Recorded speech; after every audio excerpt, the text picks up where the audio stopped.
मैं आपकी host advocate Nadia Hamid. आज हमारे साथ चंद मसीही वकला हैं जिनसे हम बात करेंगे मसीही वकला का किरदार और अक़लियती क़वानीन। हमारे साथ हैं, सबसे पहले गेस्ट हैं एडवोकेट काशिफ अलेक्जेंडर। हम आपको वेलकम कहते हैं अपने प्रोग्राम में। Thank you. और उनके साथ हैं एडवोकेट जवाद फ़रद खोखर साहब, आपको भी हम वेलकम कहते हैं। और हमारे साथ हैं एडवोकेट आमिर सुहेल तेजा साहब, हम आपको भी वेलकम कहते हैं अपने प्रोग्राम में। जी थैंक यू। हम एडवोकेट एडी चौधरी साहब, आपको भी हम वेलकम कहते हैं। काशिफ साहब, आप अपने बारे में कुछ इंट्रोडक्शन दें कि आप किस तरह इस फील्ड में आए और कब से इस फील्ड से रिलेटेड हैं। मैं 2000 से ऑनवर्ड अब तक शोबे से मुंसलिक हूँ और तकरीबन ऑलमोस्ट 19 साल हो गए हैं कि यही मेरा ओढ़ना बिछोना है और वकालत के शोबे से मुंसलिक हूँ मैं। तो सर, मुझे ये भी बताते चले जाएं कि आपकी स्पेशलिटी क्या है, किस ख़ास तरह के केसेस को आप करते हैं। शुरू के अंदर तो जब इंसान वकालत के ख़ासकर जो इस शोबे से मुंसलिक होते हैं, शुरू में तो हर किस्म के शोबे की प्रैक्टिस के साथ मुंसलिक होते हैं।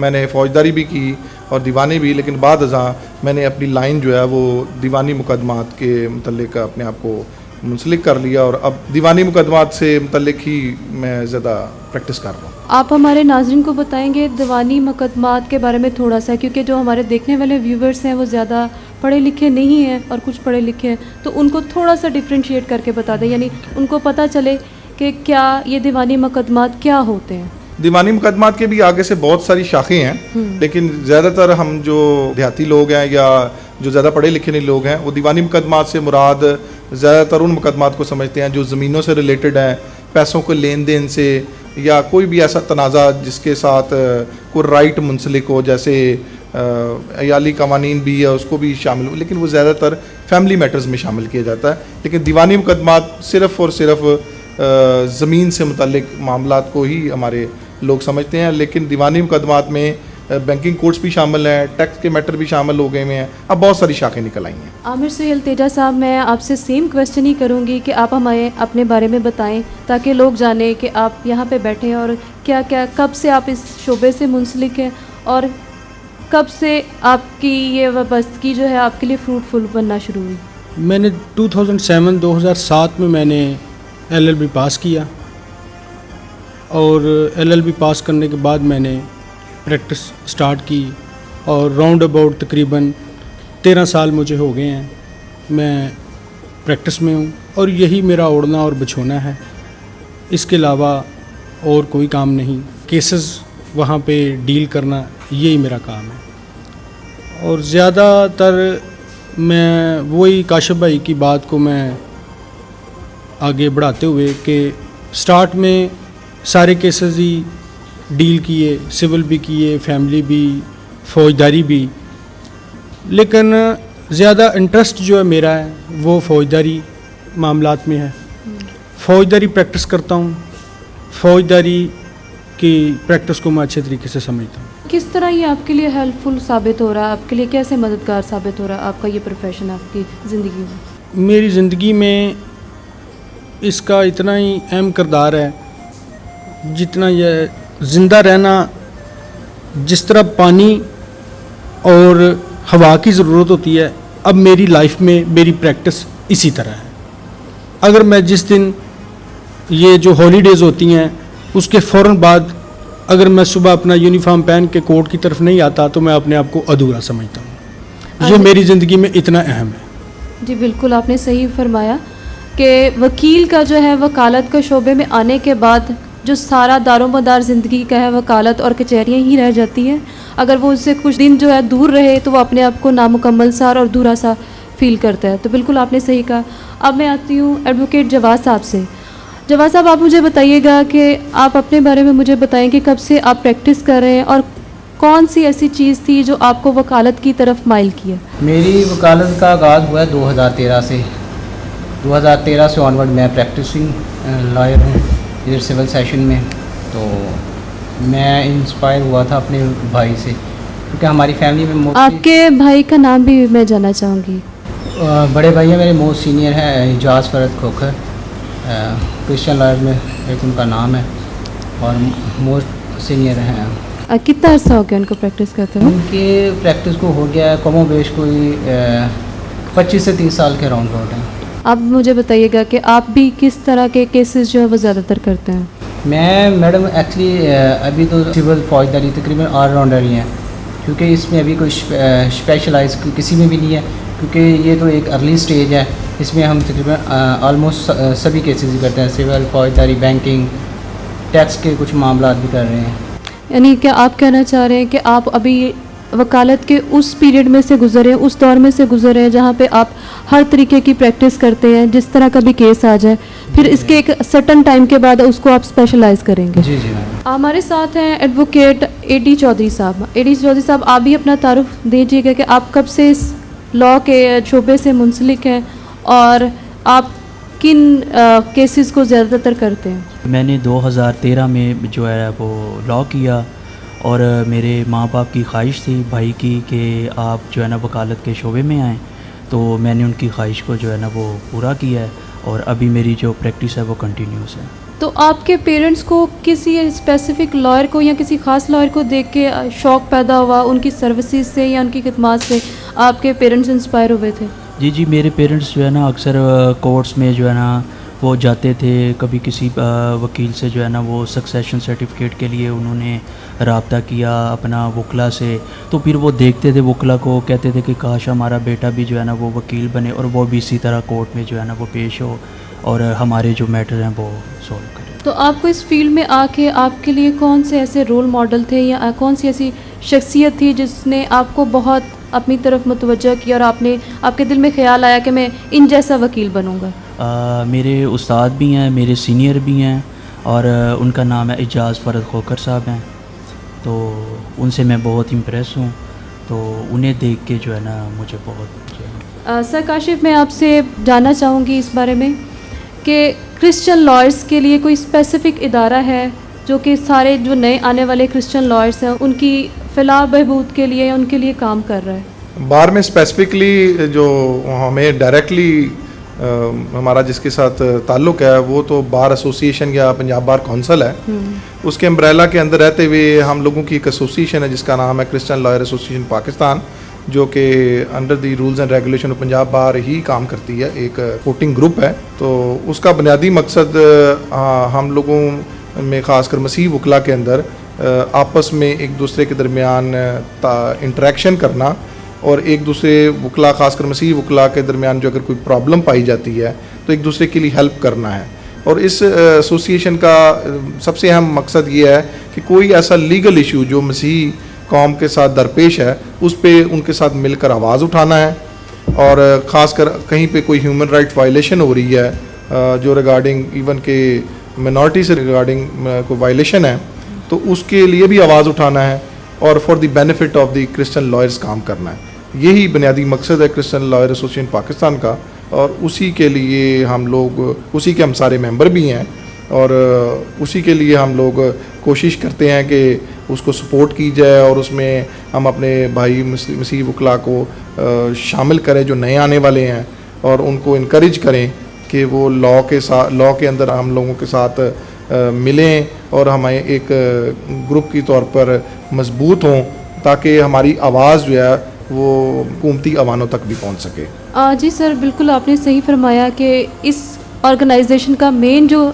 मकसद है कि मसीही वकला को एक प्लेटफॉर्म के अंदर जमा करके उनके लिए जो बेटरमेंट है उनकी फलाह बहबूद के लिए प्रोग्राम जो ऑर्गेनाइज़ करना, उसमें एजुकेशनल प्रोग्राम भी हैं ताकि वो जो वकील नए बन के आ रहे हैं उनकी फलाह भी हो और बहबूद भी हो, और साथ में उनका क्या कि एजुकेशनली यानी वो जो आ रहे हैं वो ऐसे लॉज हैं जो बुक्स के अंदर हमें नहीं पढ़ाए जाते, जैसे मसीही कवानीन जिनके बारे में मोस्टली जो लॉयर्स हैं मुस्लिम लॉयर उनसे अनअवेयर है, उनके बारे में कोई भी नॉलेज नहीं रखते। तो ये ऑर्गेनाइजेशन जो है उसको उसमें आगे बढ़ने के लिए और अपने कवानीन से मुतारिफ़ करवाने में एक बहुत कारआमद किरदार अदा करें, क्योंकि मैं भी इस फोरम का हिस्सा, इसलिए मैं आपको ये सारा कुछ जो है ना एक्सप्लेन करना चाह रही थी। आमिर सुहेल तेजा साहब, आप मुझे बताइएगा कि जिस तरह उन्होंने क्लब के बारे में इंट्रोडक्शन दिया सर काशिफ ने, आप भी मुझे बताएं कि इसके रुकन होने के नाते आपने अभी तक क्या अपने जो मसीही वकला हैं नए आ रहे हैं उनके लिए क्या आप काम करते हैं और क्या मकासद के साथ उनकी हेल्प करते हैं? Christian lawyers association of Pakistan, इसका पहले मैं साबका जनरल सेक्रेटरी भी हूँ। मैं इस फोरम में रहते हुए सबसे पहले जो हमारी कोशिश होती है कि जो हमारे यंग बहन भाई आएँ उनको एक प्लेटफार्म मिले जहाँ से उनको गाइडलाइन मिल सके, उनको ये पता चले कि लाहौर बार या कोई भी पंजाब की बार है तो वहाँ पे पहले क्रिश्चियन लॉयर्स भी मौजूद हैं। ये सबसे पहले तो हमारा एक ये होता है कि इसके रुकन होने के नाते एक दूसरे के साथ हमारा जो कॉन्ट्रैक्ट है वो बहाल रहता है।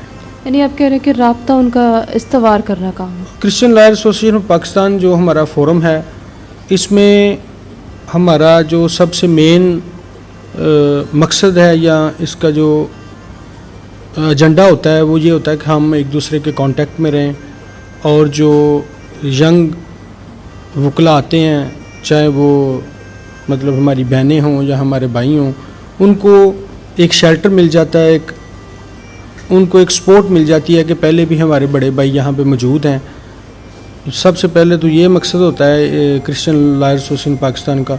और उसके अलावा दूसरा आगे जो इस पे जो हमारा मेन मकसद है कि कोई भी कहीं भी बार में किसी जूनियर को या सीनियर को कोई प्रॉब्लम आए तो उसमें हम सारे इकट्ठे हो जाते हैं और उसकी उस प्रॉब्लम को हल करने की कोशिश करते हैं। और इस फोरम की वजह से, क्लैब की वजह से हम पंजाब बार काउंसिल में अपनी आवाज़ को बुलंद करते हैं और वहाँ पे जाके जो हमारे राइट्स हैं, जो जिनकी वजह से हमारे दोस्त, हमारे वकला दोस्त जो यंग आते हैं या हम हैं प्रमोट होते हैं, उनके बारे में बात करते हैं। हाई कोर्ट में बहुत सारी कमेटियाँ होती हैं, लाहौर बार में बहुत सारी कमेटियाँ होती हैं, जो भी बार होती है उसमें कमेटियाँ होती हैं, उनमें बच्चों को और जो यंग आते हैं उनको प्रमोट किया जाता है।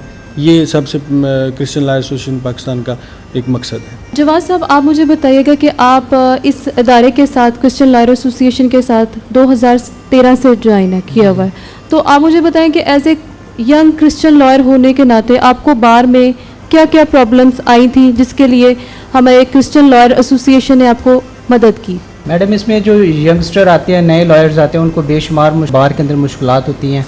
फ़र्स्ट ऑफ़ ऑल तो उन्हें कोई अच्छा सिंसियर सीनियर नहीं मिलता, क्योंकि मेरे घर में तो मेरे बड़े भाई मेरे सीनियर ही थे, इसलिए मुझे इतनी मुश्किलात का सामना नहीं करना पड़ा। लेकिन जो यंगस्टर आते हैं उनको ये भी नहीं पता होता कि बार के अंदर कोई और हैं, हमारी क्रिश्चियन कम्युनिटी है। और इसके अलावा दूसरे सीनियर्स के पास कुछ तो होते हैं कि उनको सही गाइड भी नहीं करते, और एक क्रिटिसिज्म की वजह से भी, और सेकंड ये है कि उनकी फाइनेंस का भी इशू होता है। क्लैब की शेल्टर की वजह से सारे एक दूसरे के साथ कोऑपरेट करते हैं और एक दूसरे की मुश्किलात में उनके आसानियाँ पैदा करते हैं। Thank you. यानी आपका कहने का मतलब है कि जब भी कोई नया लॉयर आता है तो उसको काफ़ी सारे मसाइल का सामना करना पड़ता है, उसमें माली मसाइल का भी सामना करना पड़ता है, और साथ साथ उनको जो उनका एक्सपीरियंस गेन करने के लिए, जो कि आपको एक लॉयर को, सीनियर लॉयर को असिस्ट करके लाइसेंस करना होता है, लाइसेंस एक्वायर करना, तो उसमें प्रॉब्लम आती है। तो अभी क्लैब के बारे में डिस्कशन चल रही है, तो मैं एडी साहब आपसे जानना चाहूँगी कि क्लैब के अंदर, लाहौर के अंदर कितने हमारे रजिस्टर्ड क्रिश्चियन लॉयर्स हैं? मैडम, लाहौर के अंदर तकरीबन 350 के करीब जो है ना वो हमारे वकला क्रिश्चियंस हैं। और मुझे साथ साथ ये भी बताते चले कि पाकिस्तान में कुल कितने मसीही वकला की तादाद होगी? पाकिस्तान में तकरीबन 600 के करीब जो है ना हमारे क्रिश्चियन वकला हैं। काशिफ साहब, हमारा प्रोग्राम है मैं भी पाकिस्तान हूँ, तो इस मीन के पाकिस्तान जो है वो मिनॉरिटी और मेजॉरिटी के मिलके बनने से बना है। तो मैं चाहूँगी कि आप मुझे बताएं कि तमीर पाकिस्तान में मसीही लोगों का किरदार, कि उन्होंने क्या खिदमत अपनी अंजाम दी थी उस टाइम में। जो क़याम पाकिस्तान से रिलेटेड मैं सबसे पहले बताना चाहूँगा, मसीहों ने बिल्कुल उसी तरह अपने मुस्लिम अक्सरियत में थे उस वक़्त, उनके साथ शाना बशाना किरदार अदा किया था पाकिस्तान के क़याम में। ख़ासकर आपने पहले भी सुन रखा होगा, लेकिन मैं बात को रिपीट करता हूँ।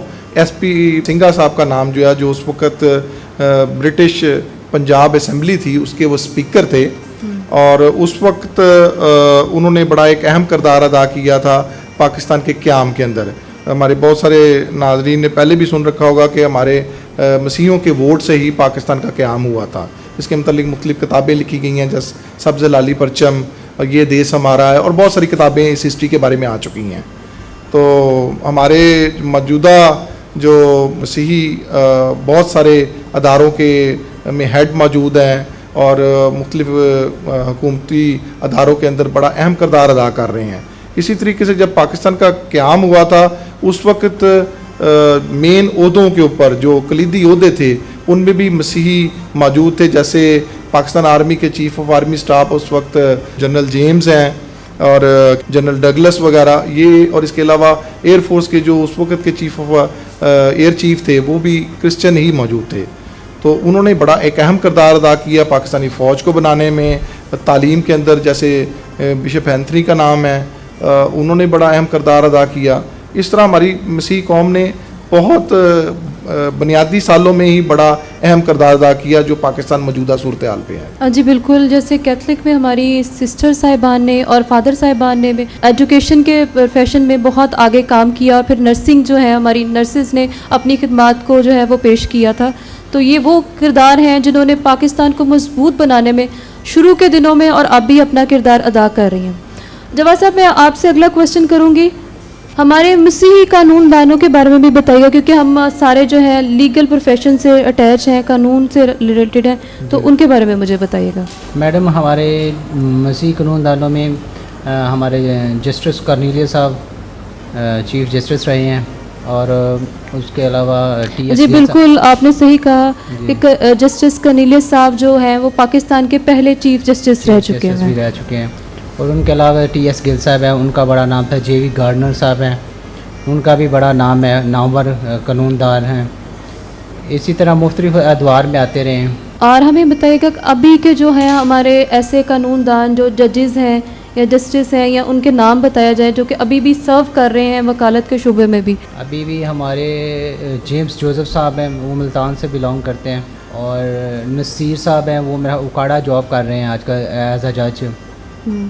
अफजल बेग साहब हैं, ताल साहिर साहब हैं, वो एज अ प्रोसिक्यूटर नैब के अंदर इस्लामाबाद में जॉब कर रहे हैं। जी काशिफ साहब, जैसे हमारा टॉपिक है आज मसीही वकला का किरदार और अक़लीती कवानीन, तो हमें ज़रा बताते चले जाएं कि मसीही कवानीन कौन से हैं जो अक़लीती कवानीन हैं जिनको हम इस्लाम से जानते हैं। पहली बात तो ये है कि जो कानून होता है उसका कोई मज़हब नहीं होता, लेकिन जो आपने एक क्वेश्चन किया कि अक़लियत से रिलेटेड जो कवानीन है, क्योंकि हम मसीही हैं और मसीही कवानीन जो हैं उनसे मुराद ये होगा कि जो हमारे फैमिली लॉज हैं और जो रिलेटेड फ्राम आवर कह सकते हैं कि जो हमारी फैमिली लाइफ के साथ जिसका इंटरेक्शन है डायरेक्टली, उन कवानीन में क्रिश्चियन डाइवोर्स एक्ट है 1869, क्रिश्चियन मैरिज एक्ट है 1872 और सक्सेशन एक्ट है जो कि 1925 का है, जो कि डायरेक्टली हमारी विरासत के साथ डील करता है। उसके अंदर सबसे अहम चीज़ जो है कि हमारे विरासत में जो हिस्से हैं वो डिफ़ाइन हुए हैं, और दूसरी बात है कि विल से रिलेटेड यानी वसीयत से रिलेटेड है, और इसके अलावा हिबा एक इस्लामिक कॉन्सेप्ट है, लेकिन हम लोगों के जो लॉ के अंदर मौजूद है उसको हम गिफ्ट कहेंगे यानी तोहफ़ा। वो कैसे किया जाता है, उसके क्या उसकी इंग्रेडिएंट्स हैं, रिक्वायरमेंट्स कैसी हैं, वो सारी की सारी इस कानून में मौजूद हैं। इसके अलावा और रिलेटेड अक़लीती कवानीन आए हैं, जैसे अभी असम्बली के अंदर भी प्रपोज्ड है फोर्स्ड मैरिजेस एक्ट जो है वो भी अभी अंडर प्रोसेस है, और उसके मुतालिक भी असम्बली के अंदर अभी डिस्कशन चल रही है। इसी तरीके से जो अहम चीज़ है, आईने पाकिस्तान के अंदर बहुत सारी आर्टिकल्स मौजूद हैं, जैसे आर्टिकल 36 है, आर्टिकल 25 है, आर्टिकल 23 है और आर्टिकल 22 और 24 है, जो डायरेक्टली अक़लियत से मुतल्लिक है, जिसमें अक़लियत को उनकी राइट सेफ गार्ड किए गए हैं। और सबसे अहम जो चीज़ मैं हिस्टोरिकली बताना चाहता हूँ वो ऑब्जेक्टिव रेजोल्यूशन है जो 1949 में पास हुई थी, जो कि 1973 के आइन का अब हिस्सा है सेक्शन 2A के तहत, जिसके तहत मिनॉरिटीज़ के हकूक़ का तहफ़्फ़ुज़ किया गया था और जिसमें ज़िक्र किया गया था कि मिनॉरिटीज़ जो हैं वो अपने मज़हब को प्रोफेस आज़ादाना तरीके से कर सकते हैं। जी बिल्कुल सही आपने बताया कि आईने पाकिस्तान जो है वो इस बात की तायद करता है कि हमारे मुल्क के अंदर अक़लियतों के बराबरी के हकूक़ है, उसमें कोई रंग नस्ल का इम्तियाज़ नहीं किया गया। जवाद साहब, आप अपने हमारे मसीहियों को क्या पैगाम देना चाहेंगे? मैं अपने नाज़रीन से यही कहूँगा कि अपने बच्चों को आला तालीम दिलवाएँ ताकि वो ज़िंदगी के मुख्तलिफ़ शोबों में उनके बच्चे अपना और अपने पेरेंट्स का नाम रोशन कर सकें। और दूसरों के लिए एक एग्जाम्पल बन सकें और मुल्क व कौम का सरखरू हो। जी तेजा साहब, आप भी मसीही कौम को क्या अपनी तरफ से पैगाम देना चाहेंगे? जी, मैं अपने मसीही बहन भाइयों को ये पैगाम देना चाहता हूँ अपनी वकालत के हवाले से ही कि हमारे जो मसीही बहन भाई हैं वो ये समझते हैं कि शायद हमारे जो क्रिश्चियन एडवोकेट हैं वो इतने काबिल नहीं हैं। मैं उनको ये पैगाम देना चाहता हूँ कि वो अपने केसेस क्रिश्चियन वकला के पास लेकर आएँ और वो अच्छे तरीके से उनको हैंडल करेंगे। सब क्रिश्चियन वकला भी काबिल हैं और वो भी केसों को अच्छे तरीके से हैंडल कर सकते हैं। मेरी यही अपील है अपने मसीही बहन भाइयों से। जी एडी साहब, आप क्या नाजरीन को मैसेज देना चाहेंगे? जी मैडम, मैं अपने मसीही बहन भाइयों को ये पैगाम देना चाहता हूँ कि किसी भी किस्म के कानूनी मामलात में वो हमारे से रब्ता कर सकते हैं। हम उनके लिए शाना बेशाना जो है ना वो खड़े हैं। जी काशिफ साहब, आप क्या कहेंगे? मैं अपने नाजरीन को थ्रू कैथलिक टीवी के वसत से ये कहना चाहता हूँ कि हमारे वकला की तादाद तो थोड़ी है, लेकिन हम यहाँ पे मुख्तलिफ़ अदालतों में मुख्तलिफ़ डिस्ट्रिक्ट्स के अंदर थोड़ी तादाद में मौजूद ज़रूर हैं।